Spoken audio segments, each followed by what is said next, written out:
open it, and then you'll. We are live now.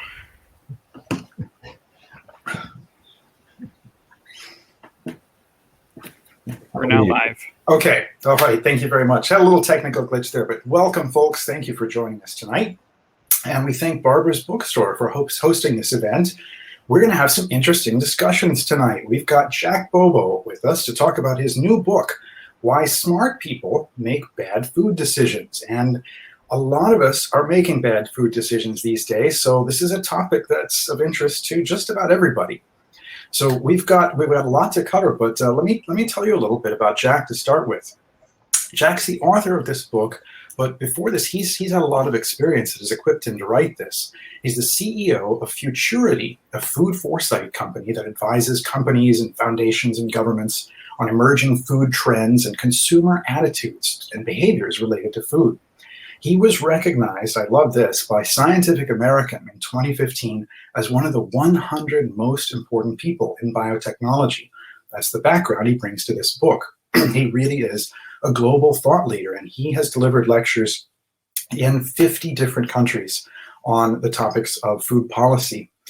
He used to be the senior vice president and the chief communications officer for the Intrexon Corporation. So before that, he worked at the State Department as a senior food policy advisor. So he has a lot of background that he's brought to this book, but it's not his technical background that made him able to write this book. Jack has put together a very broad array of perspectives on food and why we've got the problems with food that we've got today. Why is there obesity everywhere, in spite of the fact that we're better informed than we've ever been before about what's in our food? We've got information all over the packages, but none of us are eating as healthy as we used to. That's pretty strange.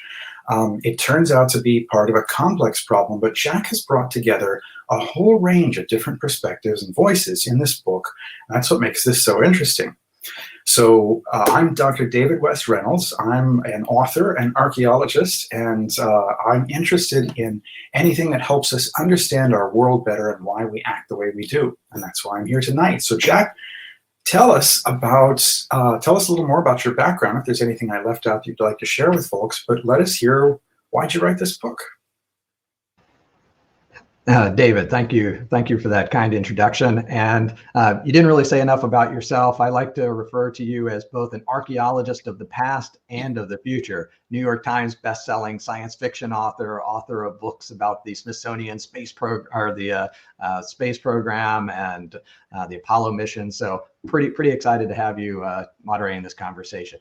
So how did I get involved? Well, I've been talking about food policy for the last 20 years. And for the last couple of years, I was writing a series of blog posts on consumer psychology, just trying to understand why people sort of do what they do and when do people change their minds about the foods they eat.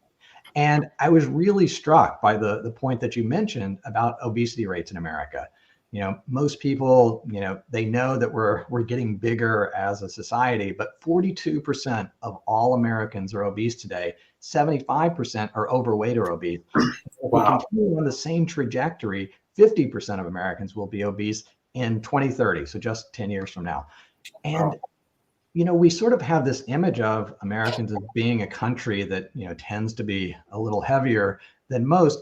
But if we went back to like 1970, I think many people would be surprised that obesity rates in America were actually lower than obesity rates in many parts of Europe. And so, it's just not that long ago when things were completely different. And so that's really what struck me, is that we've never known more about health and nutrition in the history of the planet, and we've never been more obese. You've never had more options in terms of healthy food when you go into the grocery store. And yet we've never been more obese.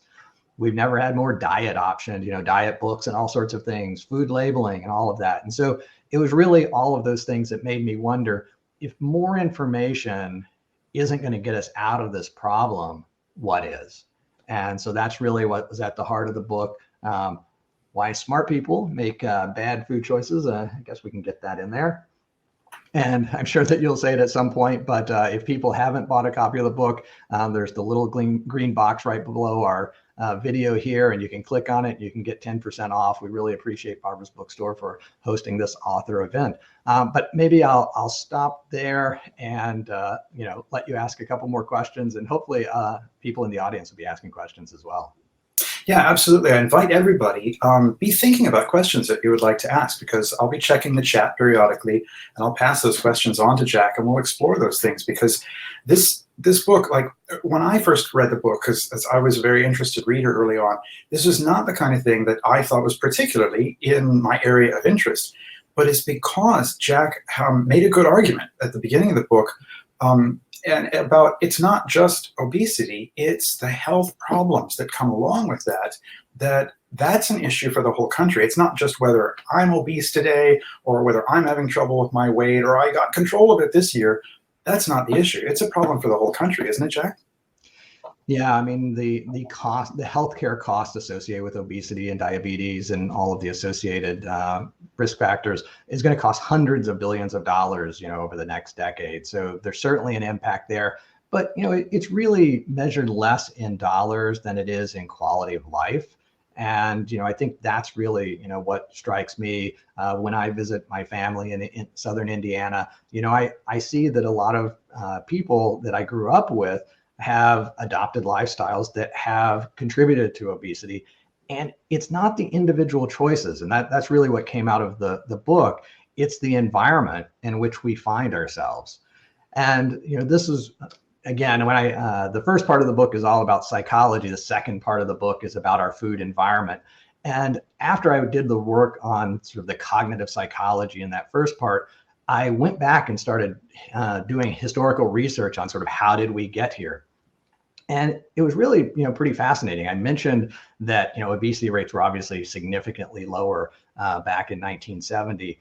But in many ways, the American appetite for supersized portions all goes back to the mad genius of one man, David Wallerstein, back in the 1960s. And David worked as a marketing guy for a series of movie chains. And his job was to try to figure out, how do you get people to eat more popcorn? And so he tried 2-for-1 deals and all sorts of things, and he just couldn't get people to go back for that second bag of popcorn. And it finally struck him, what if the reason people don't want a second bag is because they're embarrassed? They would look gluttonous to their neighbor if they saw them go and eat a second bag of popcorn. And so then it occurred to him, it's like, well, what if I just offered a bigger bag? and so that's the birth of the jumbo size. And of course, sales of popcorn took off, but also soda and everything else at the concession stand. And so it's just this idea that was there sitting, waiting for somebody to discover it. But it still didn't take off quite as quickly as you could have imagined. I mean, one would have thought once one guy does it, by the next year, everybody would.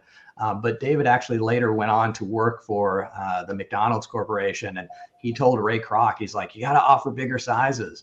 And Ray's like, well, if people want a second bag of fries, they'll just go buy a second bag of fries. And of course, we know that's not how the mind works. And it wasn't until 1972 that he finally convinced Ray to offer a large fry. And of course, in many ways, the rest is history. And so it was some of those types of stories that really struck me, that things were different, and then somebody invented this idea, and then it played into our culture. Many of us grew up with our parents saying, you got to clean what's on your plate. Well, if we got 10 or 15 or 20% more food on our plate and we clean our plate, that has a very different impact on our health than if we're eating those smaller portions. And our culture about food has not changed as fast as the situation has changed. That was one of the most striking points that I felt you made in the second half of the book.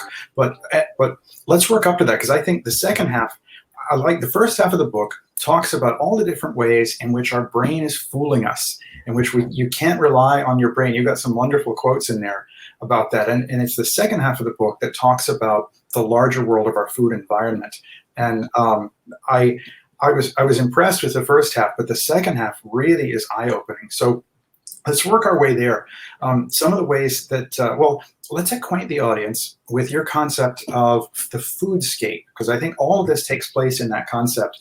And so let's talk about some of the stories in the early chapters, but tell everybody about the foodscape, because that was a new concept for me.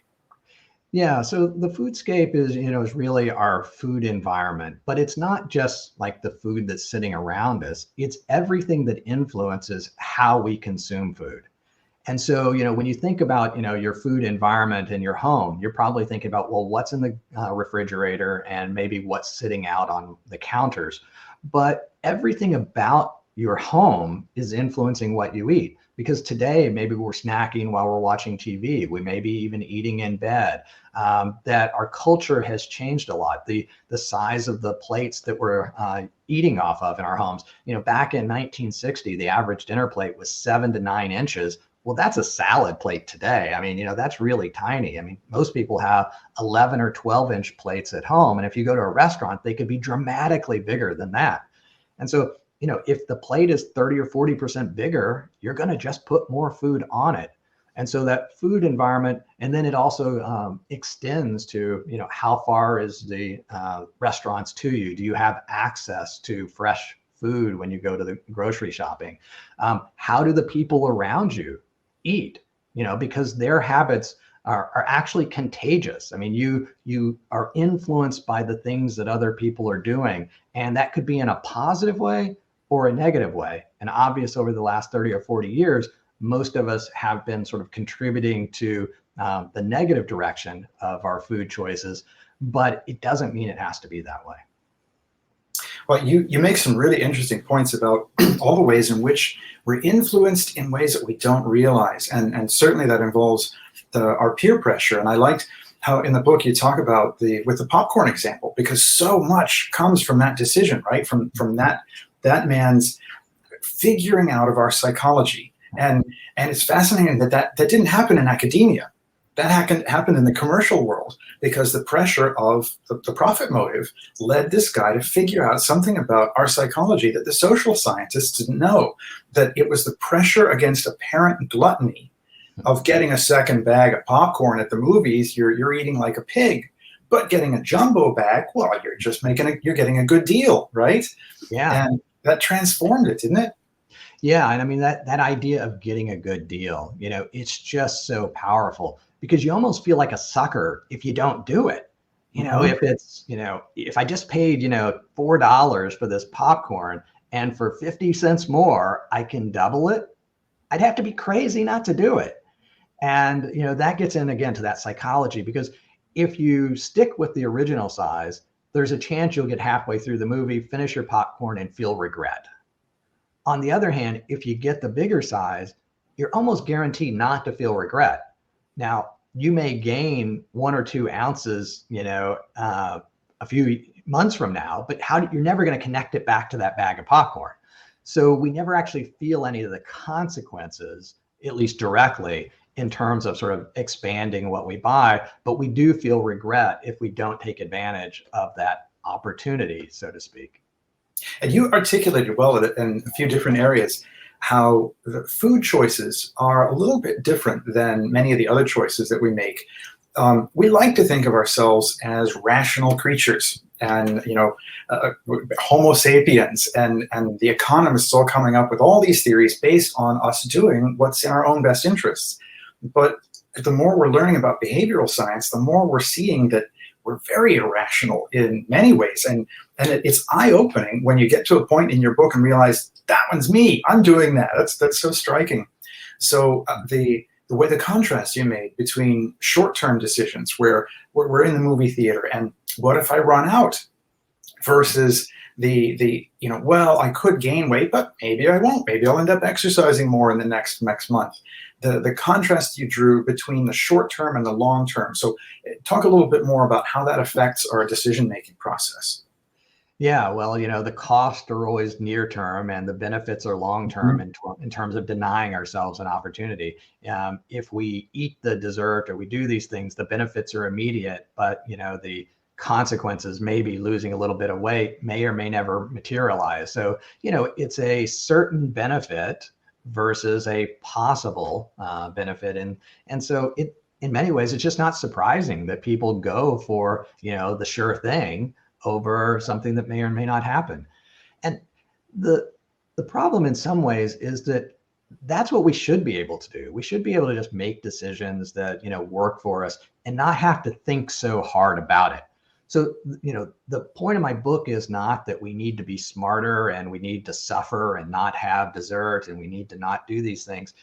It's that there was a time in our society where nobody knew anything about nutrition and they just weren't fat. That they were cooking with Crisco, right? They were using lard, and somehow they weren't obese. I mean, it makes no sense. So we need to sort of step back and say it's not just about denying ourselves things that we enjoy. It's about finding a way to be able to consume things that we enjoy and to do it to sort of maximal effect of benefit. So yesterday I was giving a talk in Reno, Nevada, and so I went to breakfast. And the orange juice classes they gave were, I don't know, it was probably, like a 12 ounce glass. And that's actually a lot of orange juice. And it occurred to me as, that if they had given me like a small cup of orange juice, one, I would have thought, oh, this must be expensive orange juice because they're only giving me a small amount. And that it would have been the right amount. So, it's not about denying myself orange juice. It's about actually enjoying the experience of it to its maximum utility in terms of our own enjoyment. If we don't eat as much food, then maybe we have room for dessert. And, so some of those are the things that have changed. You said stick with the first part of the book. And so there are a couple of sections I wanted to mention. One relates to the halo effect that I talk about in the book. And that's just this idea that so often we're tempted by something like, low fat products, and we will buy the product and we think, well, if it's low fat, it must also be low in calories. Because what the halo effect does is it says, if some product has one good characteristic, we just assume that all of its characteristics are good. And this was something that really arose out of the dietary guidelines in the early 1980s, late 1970s, where consumers were encouraged to reduce fat intake. And food manufacturers did exactly what we would hope they would do. They started offering lots and lots of different low-fat products. The problem was our psychology. The brain thought, well, if one low-fat cookie is good for me, eating the entire bag will be great. And so there was something called the Snackwell Effect, right? Is that connected with this? Right. So that's the Snackwell Effect. And, it was, just that idea that, it turns out what, was supposed to be good for us. And Michael Pollan, the author of The Omnivore's Dilemma, is the guy who coined that phrase. And, it's just, these things are so true. And we see it today as well. There are plant-based burgers. And, if you ask 90% of people who are trying these new plant-based burgers, say they're doing it for health reasons, even though they're actually no healthier than the traditional burger. Now, there may be an environmental benefit, but it's interesting. Most people are buying it for one reason that's not actually true, instead of, the benefit that could be, in terms of sustainability or something. You really made some good points about how the brain wants to simplify things, but it was important that you softened me up at the beginning of the book to make me prepared to change my mind about how I thought about some of these things, because you made it clear about how we can deceive ourselves. And this happens to everybody. It's not, oh, the sloppy thinkers, those are the ones that are having these troubles. You showed me that it's all of us, that we all are subject to these influences on, there were the two ways of thinking. I thought that was an interesting contrast, and it helped me understand the rest of the points you made. You want to talk to them about those two approaches that our brain takes to problem solving? Yeah, so some of this comes out of the work of Daniel Kahneman, who won the Nobel Prize for economics, even though he's a psychologist. And he had this idea of, there are two parts of the mind. There's this fast thinking part of the mind, what they called system one, and then there's the slow thinking part of the brain, system two, which kind of does the heavy lifting, the math and the deep thinking. And the problem is that first system, it's the one that sort of gets us through our day, and, we get to work. We don't even quite know how we got there because it's automatic pilot. And it will answer most of the questions because we just don't have the energy to think deeply about every single decision we have to make throughout our day. And So the problem, though, is that that system two doesn't kick in unless it knows it needs to. And unfortunately, often, we can go through the grocery store and we can be making decisions about food products and all of these things, and we have no idea if we're making good or bad decisions, but we're just incredibly confident in the decisions that we're making. And, we just really shouldn't be. The problem is that that second system is lazy. It's not going to do the math. It's not going to do the heavy lifting unless it knows it needs to. And most of the time it doesn't. And so, what you can do, though, to overcome that is if you can begin to create behaviors and patterns and habits that become ingrained in system one thinking, well, then you will automatically do the good thing too. In the same way you're automatically making bad choices, grabbing the cookies, you'll start grabbing the salad because that's what you do. You eat salad at the beginning of every meal. It becomes a habit, and then you don't think about it anymore. Or filling up your vegetables or something like that. Yeah. And the whole second half of your book, talking about how we can use behavioral science to change our foodscape environment and have it help do the heavy lifting for us, that has tremendous promise. And I'm looking forward to working up to that. But I think you made so many good points in the first half of the book about how the brain functions. And that contrast between the gut impression that's going to give you a quick read and think, yeah, we can get that. I'll buy that snack because that's a good idea, or it's a good deal, versus the part of the brain that's actually thinking things and counting calories and measuring. And like I've had experience with that as an author because I know that part of the brain, when I'm writing a book, when I'm in there hammering away and pounding out my 1,500 or 2,000 words a day, that cortex work is burning calories. Because I can eat a lot more heavily when I'm writing a book and I don't show any weight gain. And it's because it's burning calories. I mean, it's just like when your computer gets hot, that thinking actually does take energy. So it's not that your body's lazy or faulty, it's trying to save you energy. And I thought the way you spelled that out made me understand why we're fooling ourselves in this way. And once you understand the mechanics of what's going on in your own mind and how these things work, you don't have to blame yourself. You don't have to feel like, well, I did this because I'm stupid. And I think a lot of us, when we get into these problems, like you carry an extra weight and it works out too. It's like, I feel like I'm a bad person, and it's because I lack willpower or I'm too stupid. I bought the wrong things.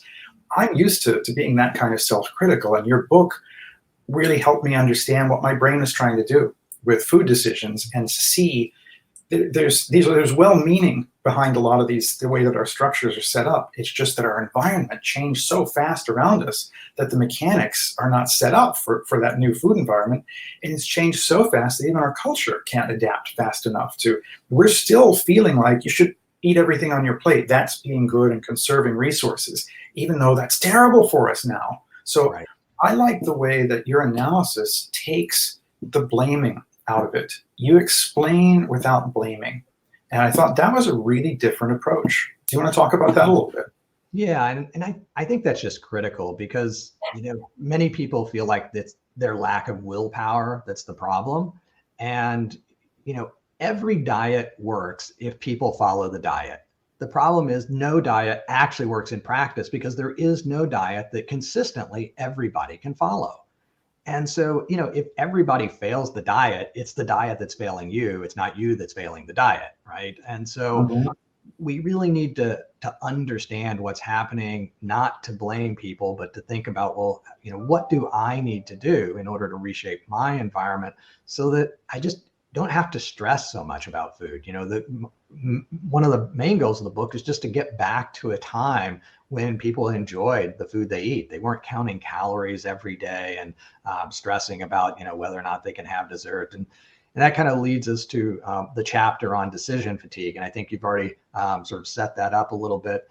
And in that chapter, I talk about, the idea of decision fatigue. There's a lot of psychology research about it, that the more tired we are, either physically or mentally from having thought a lot, the worse our decisions become.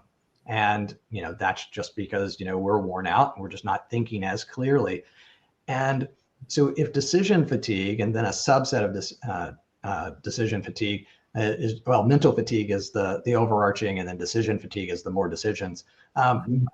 But is there any place where we have to make more decisions than the grocery store? And so, that's one of the biggest problems with all of this is that the single place where you have to make the most decisions in any given day is when you go to the grocery store. There are literally, tens of thousands of products on the shelves. And there are thousands more products today than there were in 1980. I mean, there are tens of thousands. The average grocery store has 40, 50,000 products. And so you really illustrated that well with the contrast. Like when you gave some specifics about the food environment that our grandparents were dealing with, the choices they had to make versus just what you were saying. But like until you articulated all this in the book, like I had all these facts. I've been to a grocery store. I've seen the packages there. I had the facts, but I hadn't observed them the way that you point out in the book. And the example that you gave of spaghetti sauce and how that was in the 60s versus how it was by the end of the 80s, I thought that was very striking. And it pulled together a lot of the points that you made and made me realize that's just the one item. Imagine that played out over the whole grocery. So go ahead and tell them about that story, because I thought that was memorable. Yeah. Well, in 1980, if you went in the grocery store and you wanted to buy tomato sauce, you had two choices. You had Prego and Ragu, or Ragu and Prego. That was it. And during the 80s, though, there was this explosion in the diversity. You started having chunky and spicy and meat sauce and all of these different things. And so by the end of the 80s, there were just dozens and dozens of varieties, but it wasn't just, tomato sauce. It was salad dressings and barbecue sauce and all of these different things. And on one hand, that was fantastic because, research showed that a third of people were not happy with just thin tomato sauce and, the meat sauce. They really needed chunky sauce. So there's a whole demographic that was not being served well by the old system. But what we also find is that having 3 or 4 options increases happiness. Having 15 or 20 options actually begins to decrease happiness, because then we begin to be concerned that we're not making the best choice for ourselves. Yes. And I thought that's one of your most powerful insights in the book. And it's another one of these examples of where people mean well. They're trying and they're accomplishing good, serving you, the greater range. But to see how good intentions on everybody's part, like we don't have to demonize anybody in this picture. Good intentions on everybody's part lead to, I'm staring at that aisle. You had a cartoon in the book where I've got 15 different sauces to choose from, and it's everything. It's the milk, it's the cereal. So yeah, that's a quality of life issue. And I like how throughout the book you focus on the point of quality of life, and all of your points illustrate that. So I think that's a very important aspect. Yeah, and the grocery store is just the good metaphor for all of this problem that's happening in our lives. And it doesn't have to be that way, but it's not just that there are lots of choices, of course, in the grocery store. The grocery itself is manipulating our experience.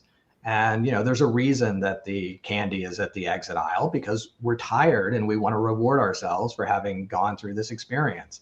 There's a reason that the flowers are at a certain place in the grocery store. There's a reason that there's certain products on the end caps. If you can see a product at eye level, that's because somebody has paid for that premium positioning, and so everything has a purpose and every place has a price associated with it.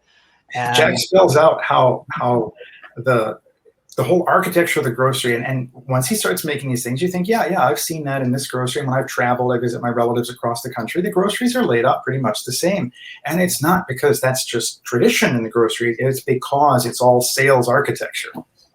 Yeah, and this goes to the part that in the second part of the book, the idea of choice architecture, that there are people who are designing our food environments in order to direct certain outcomes. And they're not always in our best interest. So in addition to this choice issue, our brains are being bombarded in the groceries in a way they haven't been before. We're getting decision fatigue. It's leading to diminished quality of life, because if you have to make those decisions about everything, that's just not fun. Even if you end up with a product that you like, that's been discouraging. And you're very likely to make a mistake in that kind of environment. But you also make the point that we're being bombarded with information that everybody thought was just going to help our health. And so talk about how that got started and how that has not given the results that anyone expected. Yeah, so this gets into a bit in the second part of the book, where we begin to try to provide dietary advice and guidance, and one of the things that came out of that was the nutrition fact panel on the back of products. And it made perfect sense that, you want to provide information on calories and nutrients and added sugars and all of those things to a product so people can make informed decisions. And it's interesting because when you ask people, how likely are you or how often do you use that information? Most people say they use it all or, most of the time or all of the time. But then when you do the research and you actually track the eye movement of people going through a grocery store, it turns out they are not necessarily checking those nutrition facts panels nearly as often as they think they are. And the problem is, the things on the front of the package is what the manufacturer wants you to know. The things that are on the back of the package are the things the government wants you to know. And we just, we often aren't double checking what those things are. But also, there's a reason we don't double check, because our brain doesn't necessarily want us to know that something has lots of calories. Because if we like something, our brain keeps us from turning it around and reading that. Or it might even change that outcome. When they put into place menu labeling under the Affordable Care Act, one of the things they thought would happen is that people would use that information to say, oh my God, there are 5,000 calories, in this meal. I better get something more nutritious. Well, there are some people that are saying, I want my dollar to go further. So I'm going to buy the thing with the most calories per buck. And again, that makes a certain amount of sense. Every college student in the world, I'm sure, is going through and they're looking on the menu, making sure that their dollar goes as far as possible. And so people just don't use the information the way it's expected or intended. And, within a year or two of menu labeling, it turns out most people just didn't notice the information at all anymore. And so transparency is just always a good thing. It's great that we're providing that information, but people that use it are people that were probably already making a serious effort to buy the most nutritious product. Now, maybe they're just more confident in the product they buy, but they were always going to buy a pretty nutritious product. In the first half of the book, you talk about heuristics and biases that affect the decision-making that we're experiencing when we decide about the kind of foods we're going to get and the kind of foods we actually buy in the grocery. I hadn't even heard the word heuristics before. So can you explain to folks the heuristics and biases, because so much of the first half of the book is concerned with those? Yeah, so heuristics are really just ways we go about doing things. They're habits, how you approach a particular problem and how you solve it every time. And we come up with these heuristics because then we don't have to think it through anymore. Once we know if this happens, then I'm going to do that, then our mind goes into autopilot, and that allows us not to have to think about things. So heuristics are just important. They're what allow us to walk across the room without thinking about it. We have these patterns, but biases are when the heuristics go wrong. When a heuristic that is supposed to naturally come up with the right decision consistently delivers the wrong outcome. And that's where the halo effect is an example of a heuristic that says, oh, I should buy things with good qualities. Well, that makes a lot of sense. But assuming that one good quality means they're all good qualities, well, that's the heuristic then becomes a bias that leads in wrong ways. An example of a bias is something called the availability heuristic. And the availability heuristic is just saying, well, when I say a word, what things come to mind? And so like if I say the word natural, are people listening? Are you thinking happy thoughts? You're thinking rainbows and puppies and butterflies? Or are you thinking salmonella, listeria, COVID, Ebola? Because they're all natural too. The problem is when we hear the word natural, we all think happy thoughts.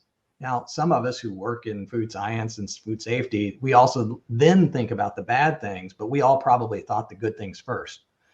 And so because of this availability heuristic, when we say a word like natural, then all of a sudden there's the naturalness fallacy that assumes that all natural things are good.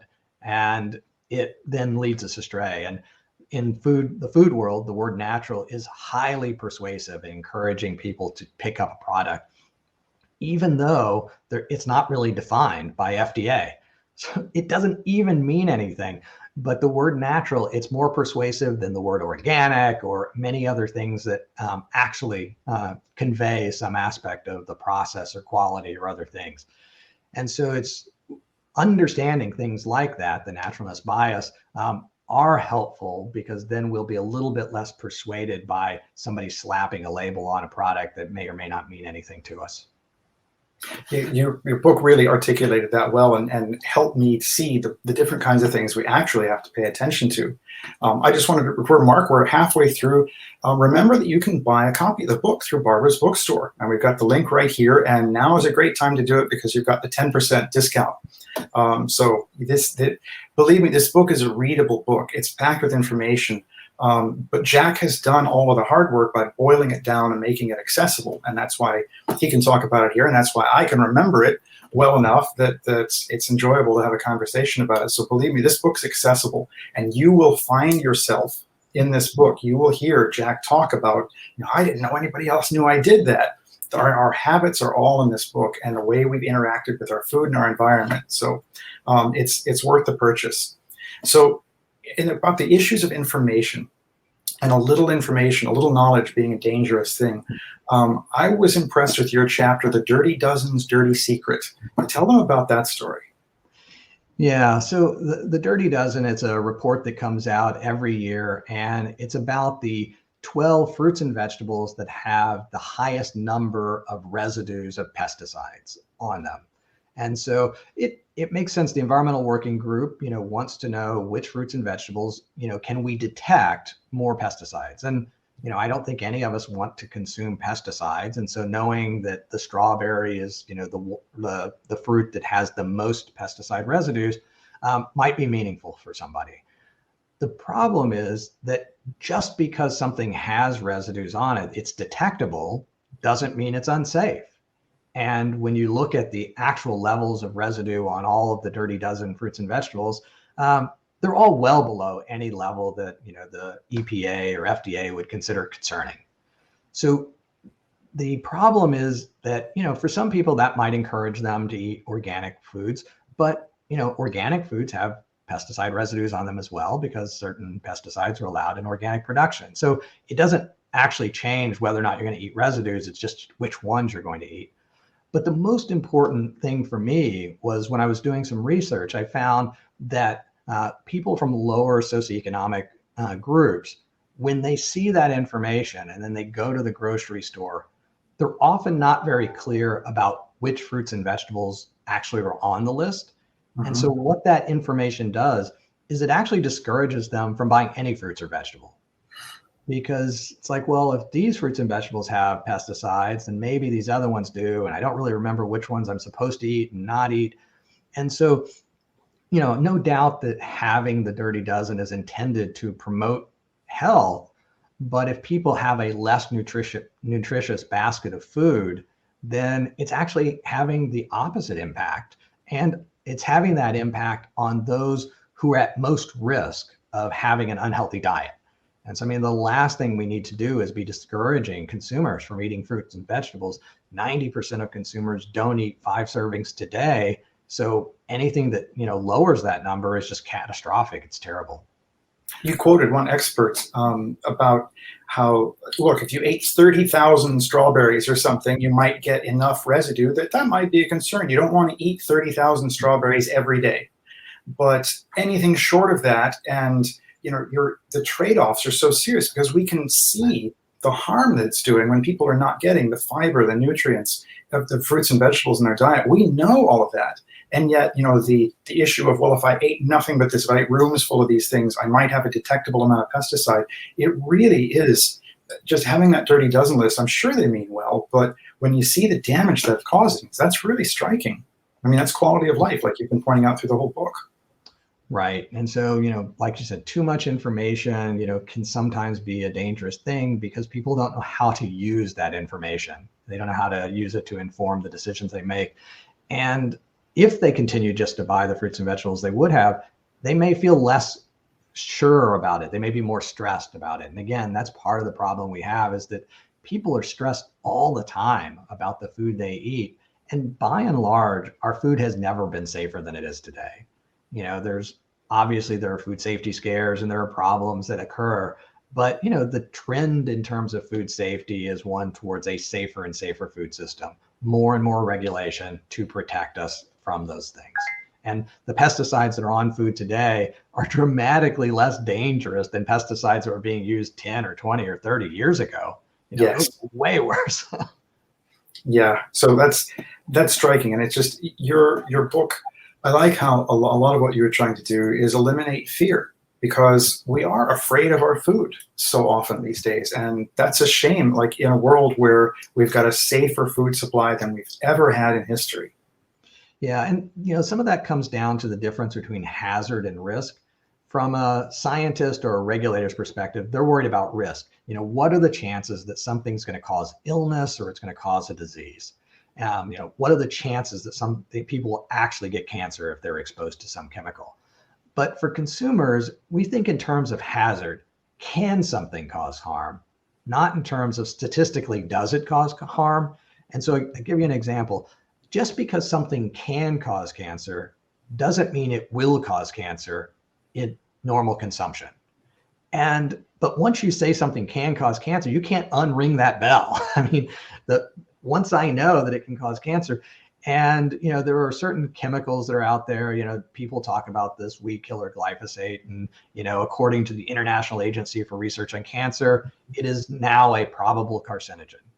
And that scares people when they think, there are residues of glyphosate in food, but what they don't know is on the IARC scale, glyphosate is, a probable carcinogen.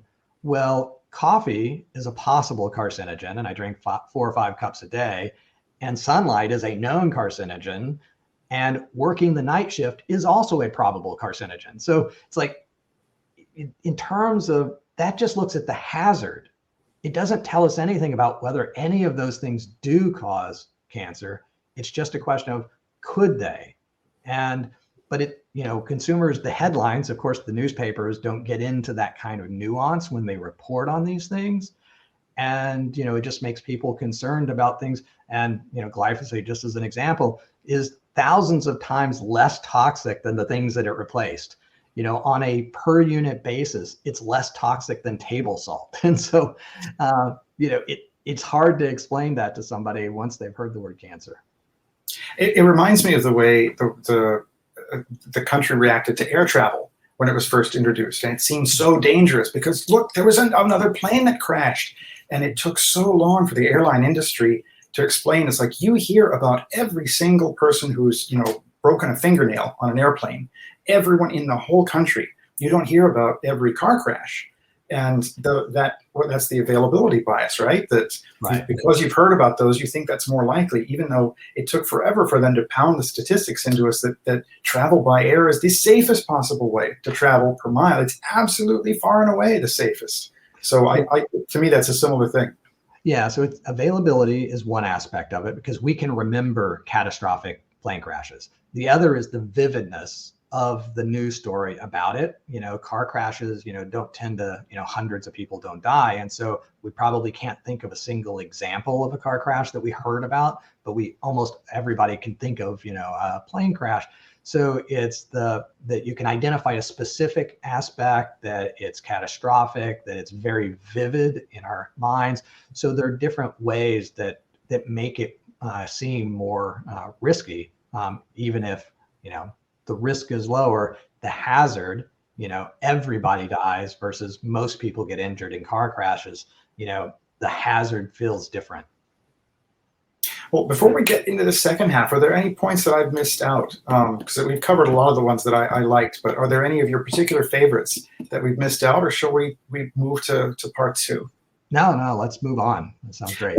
Well, this was really striking for me. And if you buy the book and read it, you'll have the experience that I had of it moves pretty briskly.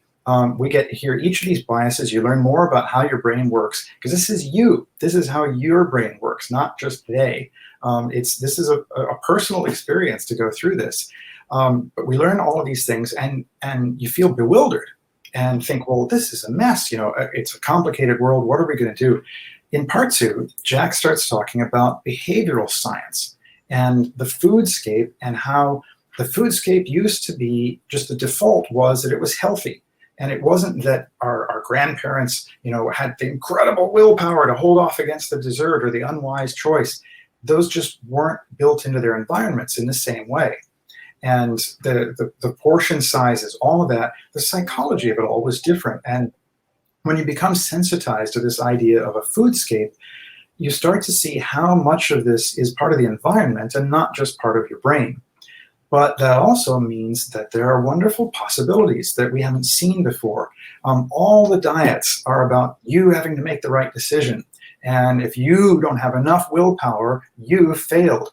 But the solutions that you talk about in the second part of the book are about what we can do as a society and as a company, and what we can do in our own homes to rearrange things and create a different foodscape. So where would you start to introduce people to the idea of how behavioral science affects the study of the choices we make with our food?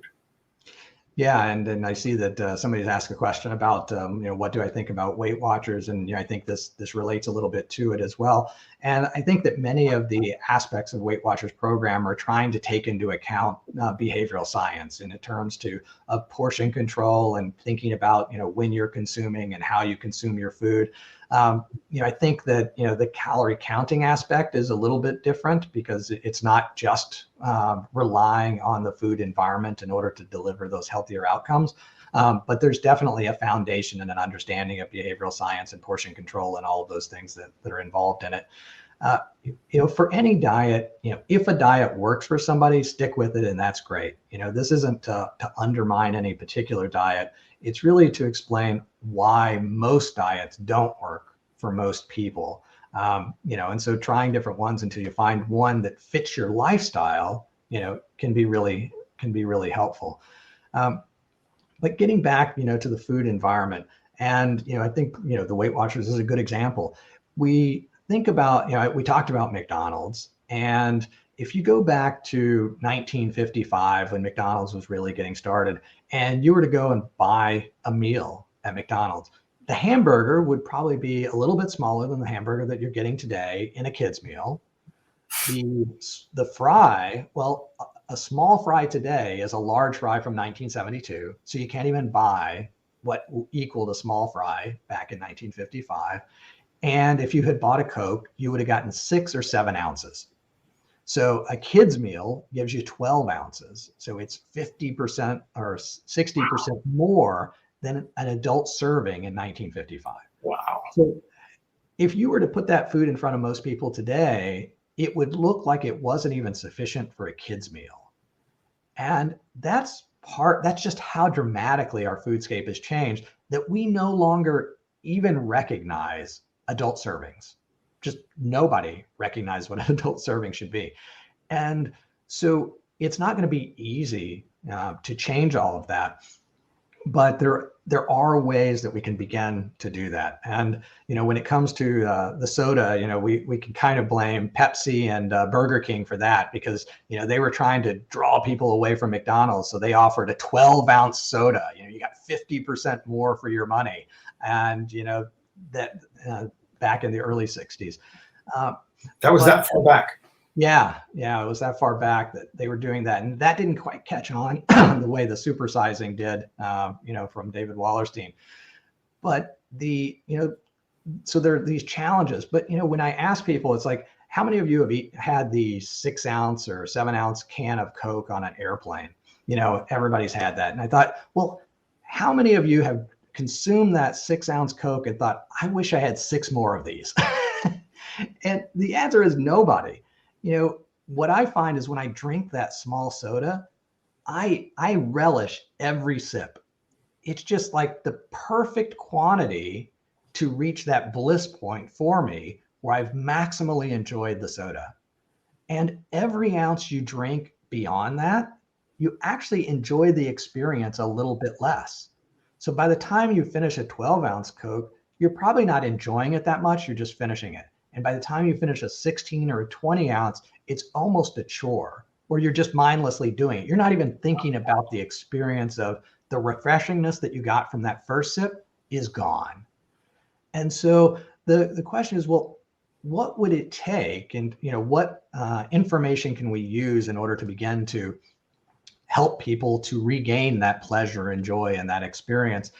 And it turns out that there was just a lot of behavioral science research. And when I say behavioral science, I'm talking about behavioral economics and cognitive psychology, which over the last 30 or 40 years have begun to build up this body of evidence about how people behave in different situations. And a lot of this came together in the book Nudge by Richard Thaler and Cass Sunstein.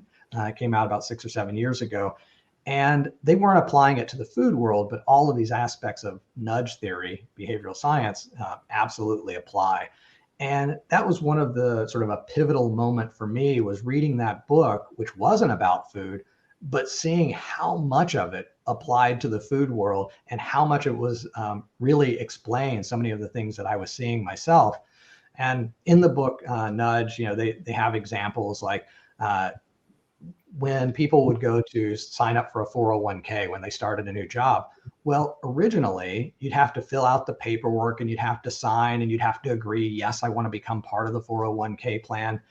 And what they found is lots of people just never got around to filling out the paperwork. They started the new job, they started the documents, they were confusing, and they just set them aside. And so they never participated in a plan that could have helped them to amass wealth for retirement. And as soon as they flipped it so that when you go to start your new job, you are enrolled in the program unless you fill out the forms not to be. Well, it turns out, people are lazy, and whatever the default is what they'll do. So, it's like enrollment skyrocketed simply by changing the default. And so much of what we have in our world today, the default is not a particularly healthy one. If you go into Subway and you order a meal, and you get free refills in the store, what cup are you going to get? A 21-ounce cup. That's the default. But it's free refills. Why not give people a 12-ounce cup? And if they want a bigger cup, they get it. But if the default was 12, then immediately you're reducing by 50% the amount of calories they're consuming.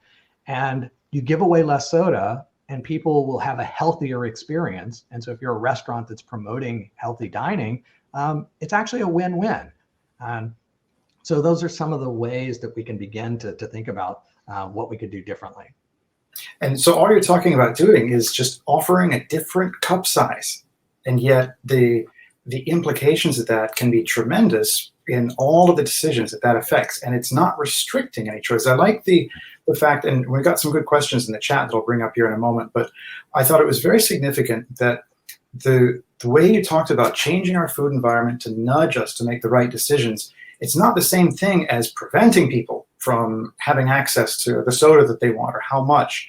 It's just, I think there's a big difference between saying you can't have that anymore and making it easier for you to get the salad. So can you talk a little bit, and I want you to talk about this, and then let's come to the questions in the chat, but talk about the experiments that have been done with the positioning of food and how that can apply to our own homes and making our decisions easier to make good decisions. Yeah, well, let me tell a little bit about the experience of Google, which is one of the chapters that I have. And most people do not think of Google when it comes to food. They think of them as the search engine. But Google has about 200,000 employees, and they were one of the first tech companies out in Silicon Valley to offer free food to all of their employees. And well, yeah, and it wasn't just like any old food. I mean, they had Michelin-starred chefs that were coming in. They had people from high-end hotels around the world who were hired to make these dining experiences in the corporate cafeterias because they wanted it to be a place for people to mingle and an exchange of ideas. So they just wanted to have this most fabulous food in the world. And the guy they brought in was Michael Bacher, who had worked for all of these big hotel chains, setting up the finest dining in the world.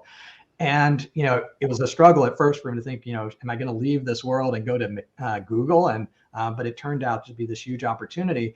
But what happened is that people started gaining weight. Imagine that. You get the best food in the world and people eat it. And so people were gaining the Google 15. They were that first year, they were putting on a lot of weight. And so Michael began to wonder, it's like, well, what can I do? And he landed on the same thing I did, which is, well, let's use behavioral science. Let's go out and find out what things have been learned over the last 20 or 30 years, and let's just do it. Let's not talk about it and put it in academic papers. And so some of the things that they did was they said, okay, if people don't see it, then they might not consume it. So let's take these sodas and we'll put them in refrigerators that are lower, not right at eye level, and behind frosted glass. But the spa water and all those things, those are behind clear glass or they're sitting out everywhere. So we'll make the good stuff with no calories easily accessible, and we'll just make it slightly harder. I mean, it's not like you can't open up the refrigerator and get the Coke. Little things like that. They looked at snacking patterns because they're giving away free M&Ms and all of that. And they thought, okay, well, instead of offering M&Ms like in all of the colors, there's research that suggests that if you only offer one color, we take a smaller scoop because, it feels like we're getting more choice, diversity. I want to make sure I get enough yellow and brown and green and all of that. And so we get scoop more out. And so by offering one color at a time, they could just reduce just by a few M&Ms what people would take. And again, putting it in an opaque container, which everybody knows contains M&Ms, so it's not hiding or anything.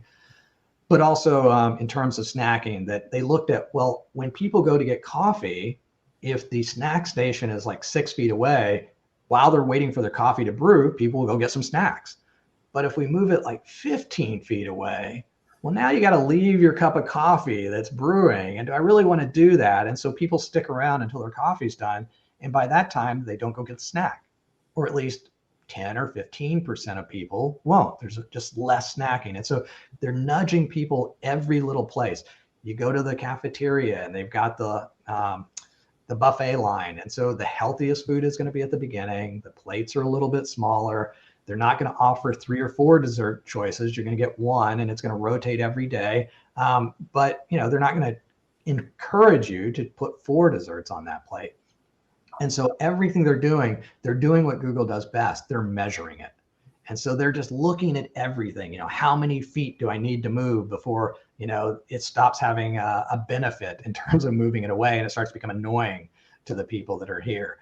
And so that was a really fascinating look at the practical implications of that. And then Google's gone beyond that. The company that provides the food service is a company called Compass Group.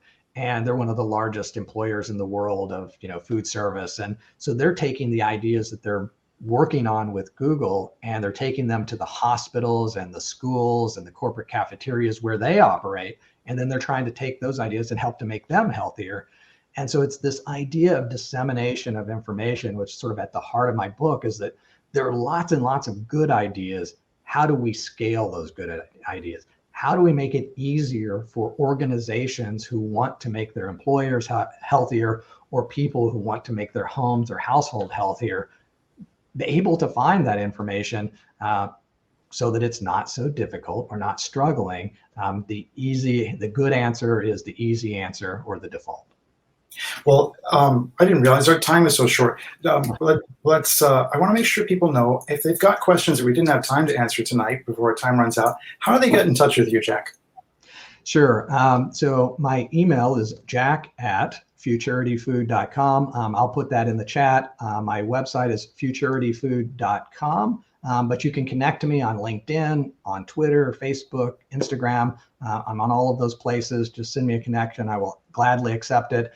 I saw there was a comment about the freshman 15. I think, that's a lot of the food environment where people, stress leads us to overeat, but then access to, buffet lines and all of those things. And so, it's really about that food environment that's impacting people. Food deserts, somebody mentions. Food deserts alone are not the problem, are not all the problem. They've done research where they make food, grocery stores more available in food deserts, and it doesn't have as much of an impact as they think because it's not the food environment, right? There's more than just having fresh fruits and vegetables. People need to know how to prepare it. They need to have time to cook it. People are busy. And so it needs to be part of the solution, but alone, there is no silver bullet because it's about culture. And culture isn't one thing, it's everything. I think that's a great summation of your book. It's not one thing, it's everything. So I hope this has given you a taste of this wonderful book that's really going to help you understand why you make the decisions that you do. It's a great book. Check it out. Thank you, Barbara's Bookstore, for making this event possible. And I hope some of you will buy this book and learn from it. And thank you, David, for hosting or for moderating the session. And thanks to Barbara's Bookstore as well. This has been fantastic. Really appreciate it. All right. It's a great event. Thank you, Jack. So